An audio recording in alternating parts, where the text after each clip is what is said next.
To our top story this evening, Sir Keir Starmer has pledged to bring order to the border as he's finally unveiling his plan to stop the boats. The Labour leader landed in The Hague earlier this evening, ready to meet Europol, that's the EU's crime-fighting agency, to discuss how a Labour government would combat criminal gangs sending people across the Channel.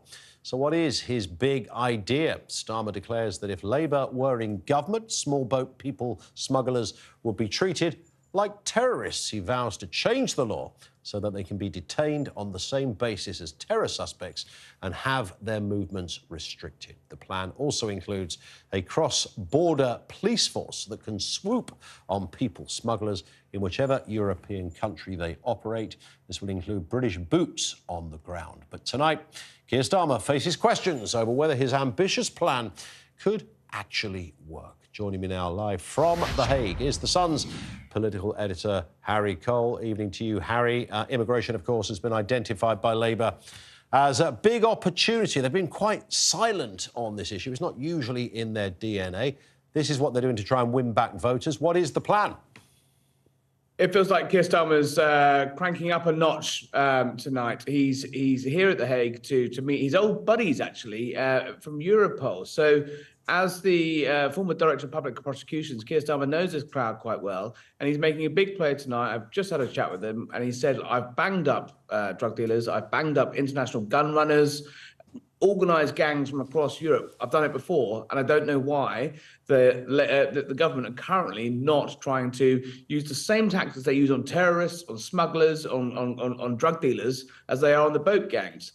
Whether it'll work or not, I think, relies on a few things. One, whether he can bring his party with him, whether they have the stomach for this fight. You know, it's not long ago that the Labour Party were sort of campaigning against any deportations of anyone, whether they're a criminal or otherwise, and whether he can actually convince European allies whether actually they should help Britain. So there's going to be a little bit, I think, tomorrow, a bit of a row about the fact that Keir Starmer is trying to take us slightly closer as a nation back into the centre of Europe. He says he wants to lead Europe. I think the Tories will probably have a bash at him saying he's just trying to unpick Brexit. Yeah, and I'm looking at this tactic, whether it's likely to work, Harry. I mean, this is, whether you call somebody a people smuggler or whether you call them a terrorist, I would imagine, even today, if you caught one of these guys, that would be a very serious offence. You'd go to jail for a long, long time. So, I mean, that is, in effect, it already exists as a very serious criminal act. It's catching these people that's the issue. It does, but actually, as the sort of small boats crisis has developed, the gangs have got more sophisticated, as all criminal gangs throughout history always have. They're always one step away from detection. Where it used to be that a gang leader, should we call them, used to pilot these boats across the Channel. I think we might have just lost Harry on that point. We will try and get him back if we can. It's a huge issue, of course, and questions are already being raised over the credibility of Labour's proposal. Let's speak now to the former director of the UK Border Force Agency, Tony Smith. Welcome to you, Tony. I've said this many, many times. We've been speaking for years on this issue. Nobody's really come out with that full-blown workable plan. Keir Starmer thinks he can do it. What do you make of what you've heard so far? Well, we have, haven't we, and been speaking about this for a long time, ever since the boat started, and there isn't a magic bullet. Actually, if there was a magic bullet, then somebody would have found it by now. I'm glad that he's speaking to the European agencies. I've always said that, whether we're in the EU or not in the EU, we do need to work with Europol, with Frontex, with our colleagues across the pond on tackling the smugglers. I dealt with them myself during my time in service. They're very, very nasty people. They're only in it for the money. I don't care if people die. I think there's a lot of common ground. But my question is, how much are they prepared to talk to us about all of this? And, are they really interested in a partnership arrangement with the UK on some kind of cross-border model? I mean, we've tried to push that process forward quite a bit, haven't we, already with the French, with some of the money, some of the resources. We'd like to have, I think, more powers, actually, on the French side if we could get them, but we haven't been able to. And I think the government themselves have been over to Brussels to speak to the EU about potential arrangements under the new Central European Asylum System, and some kind of returns agreement, and got short shrift. So I'm not sure, maybe whether Labour are going to get a better reception over there than the Conservatives have been getting. And I guess, Tony, as well, one of the issues when you look at this alleged policy announcement is that it very much seems to be focusing on criminal gangs. And you can already hear people around the country saying, hang on a second, well, what about the people who are here illegally? What about the migrants themselves? What about deportations? Nothing on that so far. No, I haven't seen anything on that either. And I do think we should ask a few questions about that. There are about 40,000 people currently who have been refused asylum in the Home Office systems that should really be removed. But we seem to have lost track of removals. As you know, the government are relying heavily upon the Rwanda plan. That's been stuck in the courts. We have seen some successes where we have been able to get agreements, returns agreements with countries like Albania. But I'd like to hear a lot more about that, because I've always said there's a correlation between asylum intake and asylum removals.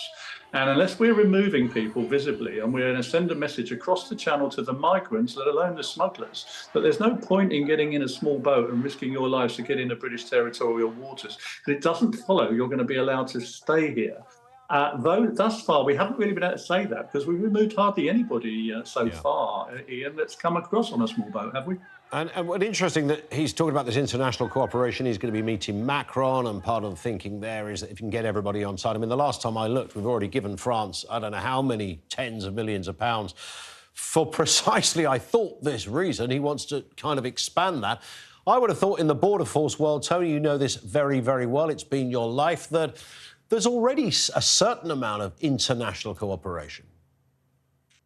Well, there always has been, in my experience. As far as I know, there still is very good cooperation between the border force and the French enforcement agencies on maritime. It's the policy issue, and the policy issue for the French is that, well, actually, we're not prepared to do anything on the sea once boats are waterborne. And if you really want to talk to us about, pushing boats back or returning them or whatever you want to call it, you're going to have to go to Brussels, because we're part of the EU.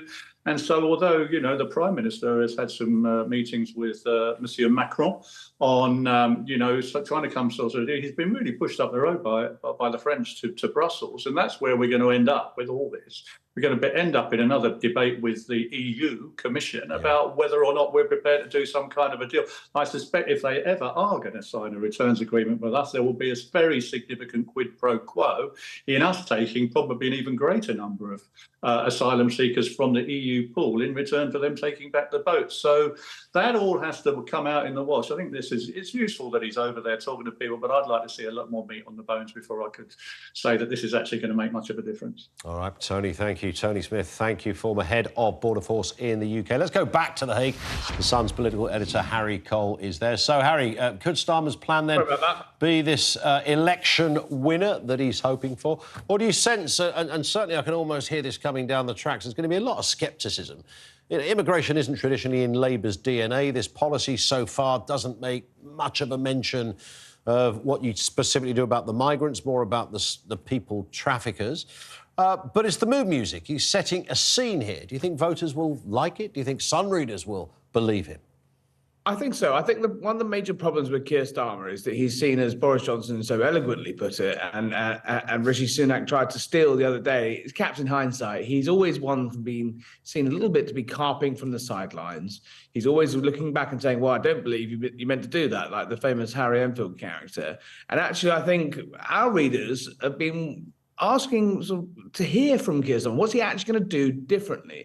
So it is refreshing in a way, and I think it's a welcome thing that the opposition are saying, look, we don't like the Rwanda scheme. We don't think it's going to work. We're going to use that like 200 million quid or whatever it is exactly that the government are promising to spend deporting a very, very, very small number of migrants to Rwanda. Why don't we use that money instead on this new cross-border force? There's a lot of hypotheticals in here, though. It's, is he going to be able to convince the French, the Germans, the Spanish, the Italians to get on board with this idea? It's going to cost a lot more than 200 million quid, I reckon, to staff this. And then there's the age-old question, which every opposition party has, which is, if this is such a good idea, why aren't the government doing it already? And if it is a good idea, the government will just nick it. But I do think it's welcome. We should pause and think, actually, how far the Labour Party have come in the last couple of years, that the fact that they are willing to engage in a hardline immigration policy that seemed unimaginable under Jeremy Corbyn. We were just looking at that rather wonderful kind of... Is that your Facebook picture of you and Keir there we were just looking at, Harry? I was wondering... I don't know. I can't see you in tonight, so I don't know. Can you not? It's a rather nice snap of the two of you. I know you are... you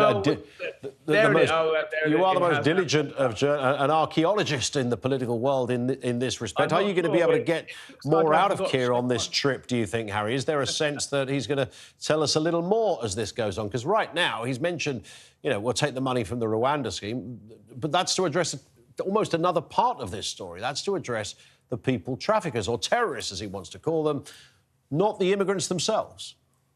Yeah, so he's making a big play in tomorrow's Sun about the fact that towns like Tamworth, where, or funnily enough, there's a by-election coming up, have been blighted by the fact that all of their hotels are rammed full of asylum seekers and failed migrants. The issue I think he's going to come up against is timing.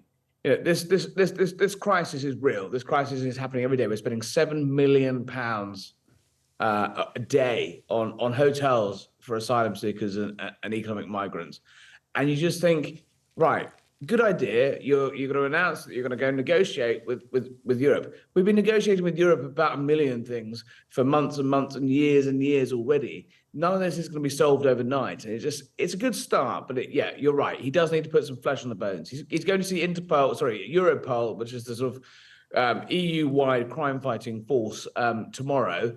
Lots of talking, but, you know, is it going to change overnight? No. And just very finally, Harry, 10 seconds if you can. He's meeting Macron as well on this this walkabout, this tour. Yes, but is that significant?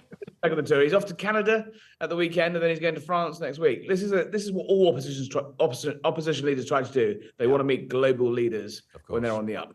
There it is. Harry Cole, thank you, the Sun's political editor, live in The Hague, following around and covering that story of Keir Starmer, the Labour leader.